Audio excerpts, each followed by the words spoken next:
দিন দিন অপরাধের স্বর্গরাজ্য হয়ে পড়েছে ময়মনসিংহ নগরী। দিনে দুপুরে অলিগলিতে ছিনতাই, বাসা, মার্কেট, শপিং মলগুলোতে চুরি, ডাকাতি, হাসপাতাল, ব্যাংক প্রতিষ্ঠানকে জিম্মি করে অর্থ আদায় যেন নিয়ম হয়ে দাঁড়িয়েছে। গত কয়েকদিনে ময়মনসিংহ নগরীতে চুরি, ছিনতাই, চাঁদাবাজি প্রকট আকার ধারণ করায় মানুষের মধ্যে তীব্র আতঙ্ক বিরাজ করছে। আজকে আমি প্রায় সকাল 10টার দিকে আমার দোকানে যার স্টাফ সকাল 10টা 11টার দিকে আসছি। আইসে আমাকে ফোন দিয়ে বলতেছে দোকান তালা আরেকটা চেঞ্জ করা, তালা অন্য তালা লাগানো। পরে আমার দোকানের ভিতরে ফুটেজ আছে, ক্যামেরা আছে। আমি ফুটেজ ক্যামেরা টান দিয়ে দেখলাম যে এখান থেকে 5জন লোক আসছে। এটা সকালবেলা মার্কেট ঢুকছে। সবাই মার্কেট খোলার পরে লোক এসে আমার দোকানে সব ফোন প্রায় আপনার 8 থেকে 10 লাখ টাকা ক্যাশ সব ফোন নিয়ে গেছে। 250 পিসের মতো। 250 পিস দিতে পারে নাই। এখানে আবার এসে মনে হয় আপনার এখানে প্রায় 30-40 পিসের মতো রয়ে গেছে। আর প্রায় আপনার 200-210 পিসের মতো হিসাব করা লাগবে। আপনার 70-80 পিস তো এবার এসে অনেক টাকাই আমার প্রায় 20 টাকার কাছাকাছি হবে। রুটি খাই আসছি, আইসা মাত্র দরজাটা খুলছি, তাবি দিয়া খুললা দরজাটাও খোলা আছে, সব নিয়ে আমার পিছন দিক দিয়ে দৌড়া ফেলাইছে। দৌড়াই পরে আর একটা আসছিল তো, দুইজনের বুক বাঁধছে, হাত বাঁধছে, পরে পা বাঁধা পরে ওই জয় করে নিয়ে ফালাই রাখছে। তারপরে আর কিছুই জানি না, কিছুই বলতে পারি না। 20-22 লাখ হইব। ওই যে ট্রাঙ্কে ছিল, ওই যে ট্রাঙ্ক বাইন্দা বাইর করছে। শুধু চুরি নয়, নগরীতে ব্যাপক হারে বাড়ছে ছিনতাই ও চাঁদাবাজির ঘটনা। সম্প্রতি নগরীর শাপলা নার্সিং হোম অ্যান্ড ডায়াগনস্টিক সেন্টারে চাঁদা দাবি করা হয়। এছাড়াও দিনে দুপুরে এক ব্যাংক কর্মকর্তার কাছ থেকে ছিনতাইকারীরা লক্ষাধিক টাকা ছিনিয়ে নেয়। যারা আসছিল এরা প্রকৃত এই এলাকার চাঁদাবাজ।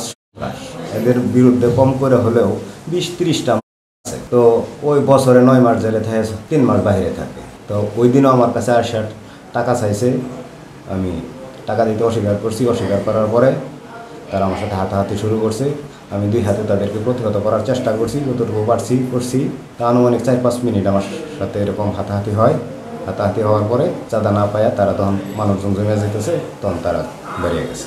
সহকর্মী যেহেতু ছিনতাই হয়েছে এবং পুলিশ কর্তৃক মামলা এবং অ্যারেস্টের ছবি, তাতে আমরা আরও বেশি সতর্ক এবং সাবধান থাকার জন্য সবাইকে বলছি। নিজেও একটু এখন আগের চেয়ে একটু সতর্ক থাকি, নিজেও অফিসে আসতে যেতে সবাইকে বলা আছে যে একটু সাবধানে চলাফেরা করেন আসা যাওয়াতে। আইন শৃঙ্খলার ভয়াবহ অবনতির কারণে দিনে দুপুরে সাধারণ মানুষ ছিনতাইকারীর কবলে পড়ছে বলে মনে করেন নাগরিক নেতৃবৃন্দরা। গত কয়েকদিনের ঘটনায় উদ্বেগ জানিয়ে সকলের সম্মিলিত প্রচেষ্টায় ঘুরে দাঁড়ানোর কথা জানিয়েছে পুলিশ। খুবই আতঙ্কের বিষয়। ময়মনসিংহ শহর একটি শান্তি শহর ছিল। এখানে আইন শৃঙ্খলা কোনো কালেই এমন অবনতি ঘটে না। ইদানিং দেখা যাচ্ছে